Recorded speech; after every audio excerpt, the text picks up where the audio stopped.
Operation సింధూర్తో పాక్పై పోరాటం చేస్తున్న భారత సైనికులకు మద్దతుగా శ్రీ సత్యసాయి జిల్లా మడకసిరలో ర్యాలీ నిర్వహించారు.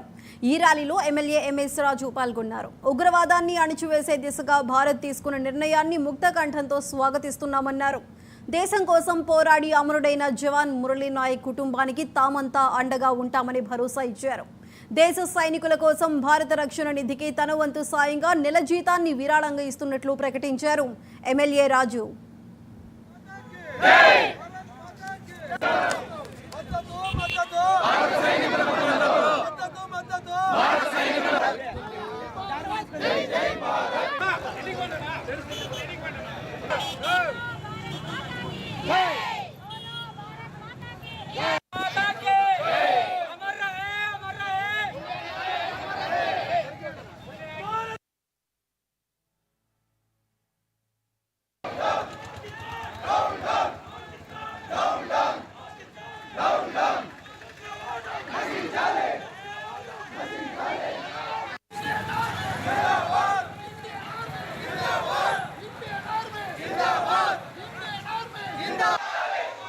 హతమార్చి భారత సైన్యాన్ని భారతదేశాన్ని రెచ్చగొట్టడం జరిగింది.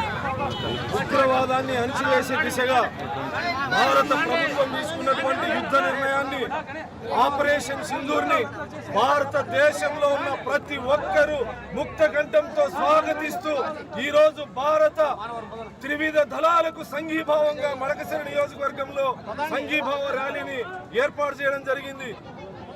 దేశం కోసం జరుగుతున్నటువంటి యుద్ధంలో మా ప్రాంతానికి సంబంధించిన మా పక్క నియోజకవర్గానికి సంబంధించిన భారత సైనికుడు మురళీ నాయక్ వీరోచితంగా పోరాడి వీర మరణం పొందినందుకు అతను పుట్టిన గడ్డ మీద పుట్టినందుకు మేము కూడా గర్వపడతామని సందర్భంగా తెలియజేస్తూ ఆ కుటుంబానికి అన్ని విధాలుగా అండగా ఉంటాం. రాష్ట్ర ప్రభుత్వం కేంద్ర ప్రభుత్వం అండగా ఉంటామని చెప్పేసి గౌరవ ముఖ్యమంత్రి చంద్రబాబు నాయుడు గారు గవర్నర్ గారు ఇప్పటికే చెప్పడం జరిగింది. ఆ కుటుంబానికి